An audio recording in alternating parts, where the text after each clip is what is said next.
Այսօր զրուցում ենք պատմական գիտությունների թեկնածու Ադրբեջանի հարցերով փորձագետ Տաթևիկ Հայրապետյանի հետ։ Շնորհակալություն հրավերը ընդունելու համար։ Շնորհակալ հրավերի համար։ Տիկին Հայրապետյան, այսպես կոչված Արևմտյան Ադրբեջանի համայնքի ղեկավարի խոսքերով խաղաղության պայմանագիր եւ ընդհանրապես խաղաղություն Հայաստանի հետ չի լինի, մինչեւ չլուծվի իրենց խոսքերով Արևմտյան ադրբեջանցիների վերադարձը Հայաստան, իրենց պատմական հողեր, այսպես ասած։ Այս հարցի շահարկումը արդեն հասել է Կապիտոլիում։ Վաշինգտոնում նախորդին քննարկել են, եղել է տեղի ունեցել համաժողով, որին նախորդել է հենց Նախիջևանում փառատոն հենց նույն թեմայով։ Ինչ է Ադրբեջանը փորձում անել այս թեման շահարկելով, սա պետական բարձր մակարդակով հովանավորվող քաղաքականություն է, թե միգուցե հակակշիռ է այն թեզին, որ Հայաստանը փորձում է պաշտպանել Արցախի հայերի վերադարձի իրավունքները։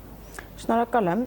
եմ այս կարևոր թեմային անդրադառնալու համար։ Իրականում Արևմտյան Ադրբեջան կոչվածը դա Ադրբեջանի կողմից պետական մակարդակով, նախագահի մակարդակով Հայաստանի Հանրապետության դեմ մշակված հստակ եւ անթաքույց զավթողական ծրագիր է, սա պետք է ֆիքսենք։ Այս ծրագիրը որպես այդպիսին շրջանառության մեջ է դրվել 2022 թվականի դեկտեմբերի 24-ից ի վեր, 2 ամիս այն բանից հետո, երբ Արցախը ճանաչվեց Ադրբեջանի մաս, եւ ես ուզում եմ հիշեցնել բոլորին, որ այդ ժամանակ Լեռնային Ղարաբաղում ապրում էին հայեր, ուստի չկար առհասարակ վերադարձի իրավունքի թեմա, որ մի բան էլ հայելային հակակշիռներ ստեղծվեին, եւ Ադրբեջանի ղեկավարը պարզ տեքստով եւ շատ ուղիղ տեքստով, ձեր թույլտվությամբ ուղիղ մեջբերում անեմ, այդ ժամանակ հայտարարեց.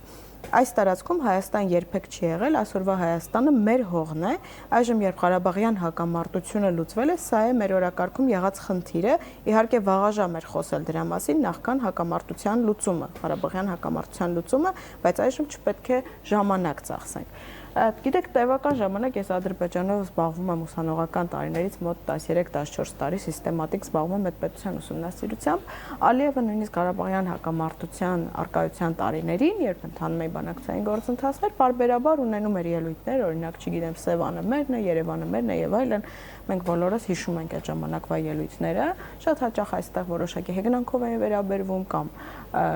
լուրջ չէին վերաբերվում միգուցե կամ չգիտեմ, մտածում են, որ ուղղակի Ալիևը ցավալապաշտական ինչ-որ հայտարարություններ է անում կամ դա ընդհանրապես քարոզչություն է, բայց ժամանակը ցույց տվեց մի դառը բան, որ Ալիևը իր քարոզչությունը վերածում է գործի,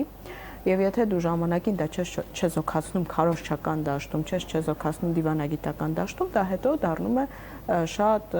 հստակ ծրագիր, խացավանք, դա մեզ կյանքեր է արժենում։ Դա մեզ վրա արժենում է կյանքեր եւ Ադրբեջանի ղեկավարը նույն կերպ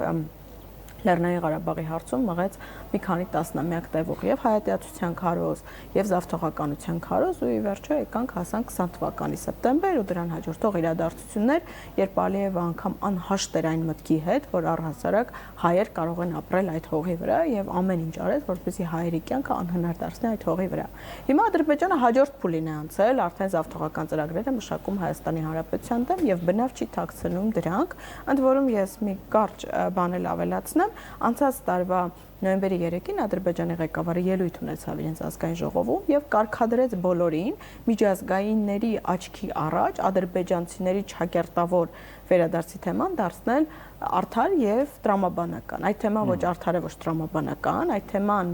միջազգային դատարանները մերժել են, երբ Ադրբեջանը հայցեր է ներկայացրել, Ալիևը չի կարող որևէ միջազգային հայցով ցույց տալ, որ կա ինչ-որ իրավունք, առավել եւս վերադարձի իրավունք կոչվող երևույթ, ի տարբերություն Արցախի ժողովրդի վերադարձի իրավունքի։ Ինչպես է ստացվում, որ Ադրբեջանին հաջողում է իր ֆինանսավորած կառույցներով օրակարգեր մտցնել ընդհանուր մինչև Կապիտոլիում, Բրյուսելից մինչև Կապիտոլիում, այսպես ասենք, իսկ հայկական դիվանագիտական կողմը այս ֆոնին ըստ էության պաշտպանողական դիրքորոշում է որդեգրել։ Ցավոք պետք է ասեմ, որ այդ դիրքորոշումը անգամ պաշտպանողական չի, այդ դիրքորոշումը ավելի շատ Ալիևի օգտին փաստաբանություն անելն է, որովհետև նույն Հայաստանի Հանրապետության արտգործնախարարը, Հայաստանի Հանրապետության վարչապետը եւ այլ պաշտոնյաներ, եթե նախնական փուլում 23-24 թվերին օրինակ ֆիքսում էին, որ Ադրբեջանը վտանգավոր ծրագրեր է առաջ մղում, ես հիշում եմ այդ հայտարարությունները, որ այդ տարածքային պահանջները անընդունելի են, հիմա արդեն հստակ փաստաբանություն են անում, դե ինչ անենք, եթե մենք Արցախից ենք խոսում, իրենք էլ այս թեմայից կխոսեն, բայց սա թակարդ է, որի մեջ շատերը ընկնում են հանրային դաշտում, նույնիսկ նաև ընդդիմադիր հայացքներով մարդիկ։ Կներեք, հիմա իշխանությունը անընդհատ մեջբերում է անդիմության հայտարարությունները, թե դա ձեր կողմից մեջբերված թեզ է եւ այլն, իրականում այս հարցը ոչ քննարկվել է Ադրբեջանի հետ եւ ոչ էլ քննարկվում է։ Իսկ այս ընթացիկ միջոցառումները որակում են ընդհանրապես անդիմության գործողություններով, որ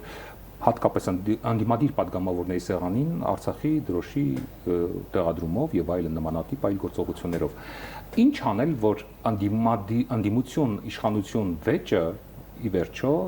տեղափոխվի դիվանագիտական դաշտ եւ պետությունը լրջորեն սկսի զբաղվել այս հարցով, որովհետեւ մենք ունենք չլուծված, իսկապես չլուծված կարևոր հարց, դա Արցախահայերի վերադարձի իրավունքի պաշտպանությունն է։ Այդ իրավունքը համրագրված է միջազգային դատարանով։ Այդ իրավունքը ընդդիմությունը չի հորինել, Նիկոլ Փաշինյանը չի հորինել, Իլհամ Ալիևը չի հորինել, որ մի բան էլ դրա դեմ պայքարեն, դա միջազգային դատարաններով ֆիքսված իրավունք է եւ դա անկախտելի իրավունք է։ Դա ոչ մեկ չի կարող այդ մարդկանց ձեռքից խլել, որովհետեւ իրենք ապօրինաբար կոնկրետ սպառնալիքի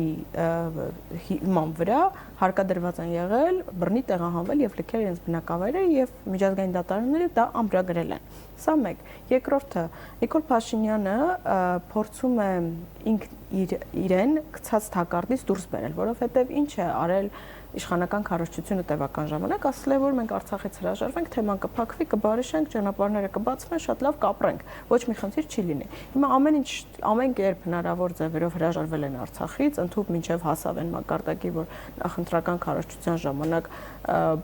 գոռաց, որ այդ հողը մերը չի եղել, այդ մակարդակի հասավ, ու դրանից հետո Ադրբեջանը ասում է, «Այս ինչ ֆանտաստիկ իրավիճակ է ստեղծվել ինձ համար, ուրեմն ձեր ամբողջ երկիրը իմն է»։ Ու ինչ պետք է դրան Նիկոլ Փաշինյանը։ Հենց Օրդուբադում անցկացված փառատոնի ժամանակ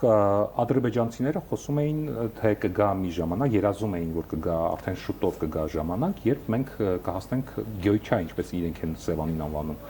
Այսինքն իրենց նկարտումները միայն չեն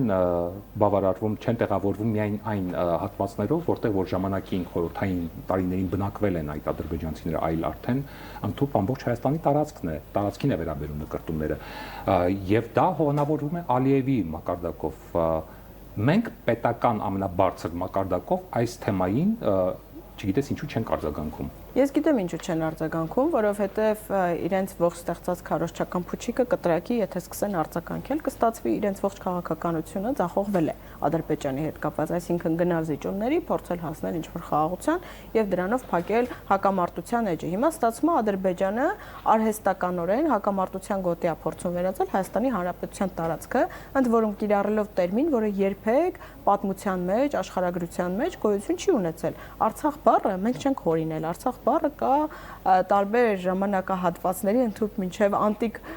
պատմիչների գրառումներում եւ այսինքն դա ես եւ դուք չենք նստել հորինել կամ Հայաստանի ընդդիմությունը չի հորինել։ Իսկ արևմտյան Ադրբեջան տերմինը դա հորինել է Ադրբեջանի ղեկավարությունը որևէ քարտեզի վրա նման ամրագրում գոյություն չունի եւ չի կարող գոյություն ունենալ։ Սա մեկ։ Երկրորդը Միքչել ընդդիմության թեմային անդրադառնամ, ընդդիմությունն էլ թեմային սխալ է մոտենում, որովհետև սա իրապես ազգային անվտանգության խնդիր է դառնում, ու պետք չէ այս թեման փոքրացնել, ասել ադրբեջանցիների գալ, չգալ, կիրառել ադրբեջանական վերադարձ տերմինը, ես սկզբունքորեն դրան դեմ եմ եւ հորդորում եմ բոլոր ընդդիմադիր գործիչներին զերծ մնալ այդ տերմինաբանությունից, պետք է կիրառել շատ ճիշտ տերմինաբանություն քաղաքական գնահատական։ Սա Հայաստանի Հանրապետության դեմ մշակված զավթողական ծրագիր է, որը ընդ որում ասեմ, բացի նրանից, որ Կապիտոլիում, Բրյուսել եւ այլն ավելի լուրջ բան կա իմ դիտարկմամբ։ Դա մտել է հանրակրթական դպրոցներ, այդպես սերունդներ են կրթվում Ադրբեջանում։ Ինչ ավելի վտանգավոր է։ Իհարկե, երկարաժամկետ տեսանկյունից, պետությունների տեսանկյունից Ադրբեջանում 5-10 տարի հետո կլինի մի հասարակություն, որը կմտածի, որ իր հարևանությամբ գտնվող Հայաստանը պատկանում է իրեն։ Եվ շատ դժվար կլինի հակառակում համոզել։ Ձեր գործընկերներից ոմանք նշում են, որ ադրբեջանցիների վերադարձի հարցը գոյություն չունեցող թեմա որակելը նույն սխալն է, ինչ արվեց Արցախի դեպքում։ Պնդում են, որ անկլավների հանձնումով սկսվելու ադրբեջանցիների թափանցումը եւ տարիներ անց Հայաստանը կորցնելու է իր հայկական դեմոգրաֆիկ մեծամասնությունը։ Որպես ադրբեջանագետ, որքանով է սա իրատեսական, այս սցենարը որքանով եք իրատեսական համարում։ Առհասարակ ես Ադրբեջանից եկող սպառնալիքներին լուրջ եմ վերաբերվում, որովհետև Ադրբեջանի ղեկավարությունը ապացուցել է, որ իրենք իրենց արածը հետո փորձում են գործի վերածել, սա մեկ, երկրորդը Ադրբեջանը շատ կանխատեսելի հակառակորդ է, Ադրբեջանում խոսքը ասվում է ուղիղ եւ ասվում է ճակատին, իսկ մեր խնդիրը այն բացի նրանից, որ այդ սպառնալիքները արձանագրելն է, նաեւ հանրային դաշտի խնդիրն է, փորձել գտնել լուծումներ եւ ցույց տալ այդ լուծումները հանրությանը։ Անընդհատ հանրությանը պահել տագնապի մեջ, ստացվում է, որ դե իշխանությունը եթե անտեսում է չկա ռիսկը, նրանք էլ այնպես են արձանագրում, որ այդ ռիսկը անլուծելի է թվում։ Մեր խնդիրն է նաեւ ցույց տալ, որ այդ ռիսկերը լուծելի են։ Օրինակ, ես կարծում եմ, եթե Ալիևը, նույն Ալիևը զգա իրական սպառնալիք, որ իր գործը կարող է տարվել միջազգային քրեական դատարան, որովհետև մենք արդեն քանի տարի է ավերացրել ենք այդ Հռոմի ստատուտը, ապա դա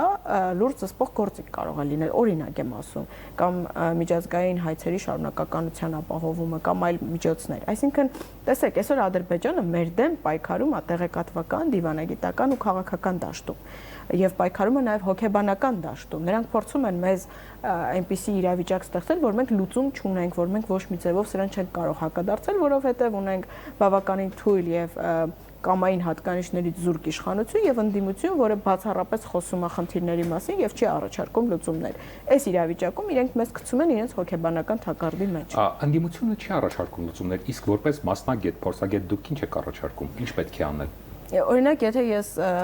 որոշում կայացնող լինեի, ես նախ միջազգային իրավաբանների ուժեղ թիմ կվարձեի, կփորձեի հասկանալ, թե ինչպես եմ սրան հակադարձելու միջազգային իրավական տիրույթում, արտգործնախարարության մեթոդներով, ես հայ դիվանագետներին բոլորին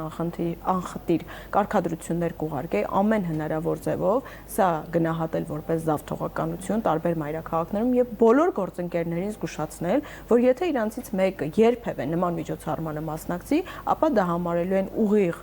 հարձակում Հայաստանի Հանրապետության տարածքային ամբողջականության վրա։ Հիմա կապիտոլիումում տեղի ունեցել համաժողով։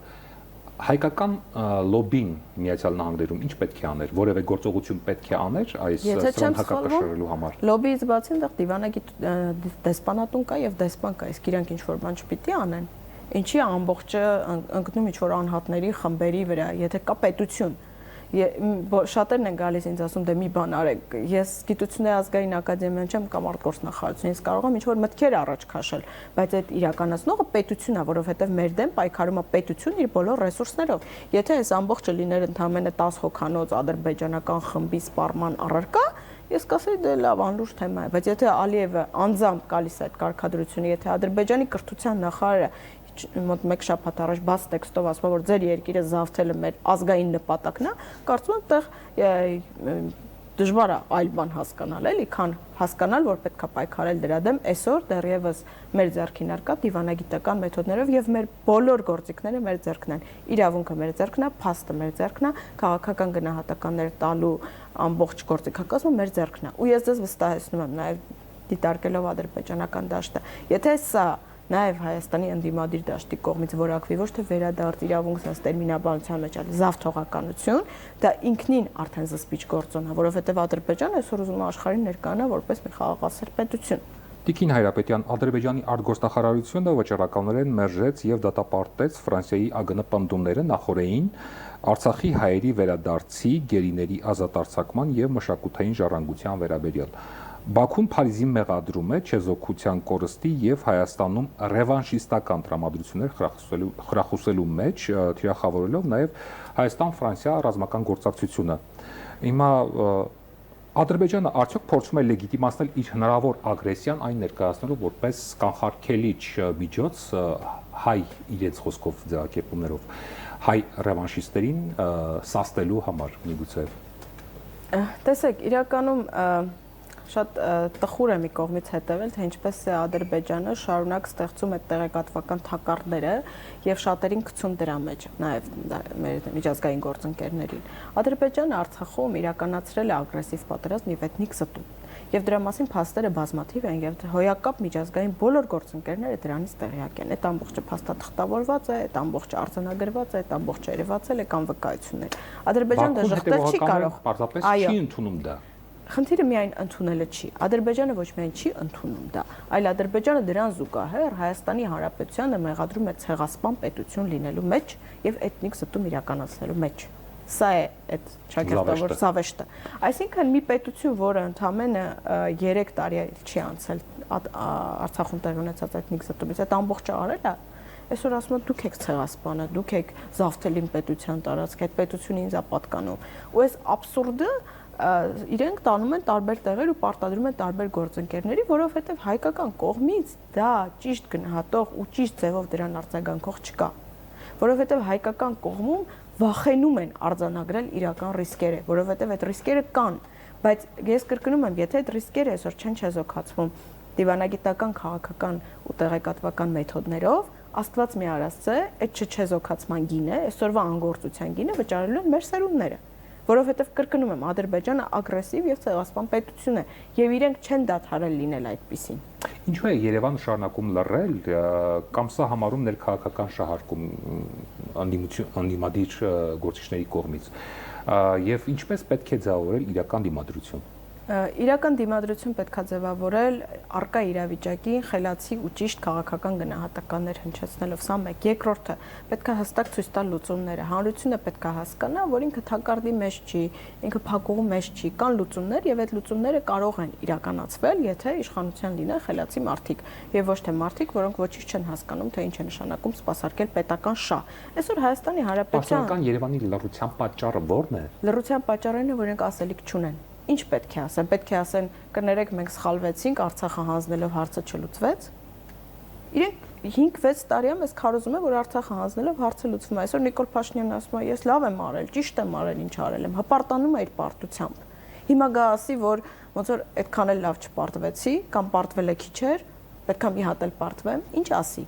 Ինքը իրեն գցել է իր իսկ քարոզչական թակարդի մեջ։ Այսօր ինքը Ալիևին ասելիք չունի, որովհետև իրեն դրել է Ալիևից կախվածության մեջ։ Սա է խնդիրը։ Եվ դրա համար ես 2020 թվականից ի վեր պայքարում եի, որպեսզի պարտված ղեկավարը չմնա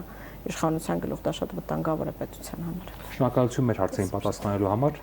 Մենք զրուցում էինք պատմական գիտությունների տեխնացու Ադրբեջանի հարցերով փորձագետ Տաթևիկ Հայրապետյանի հետ։ Ցտեսություն։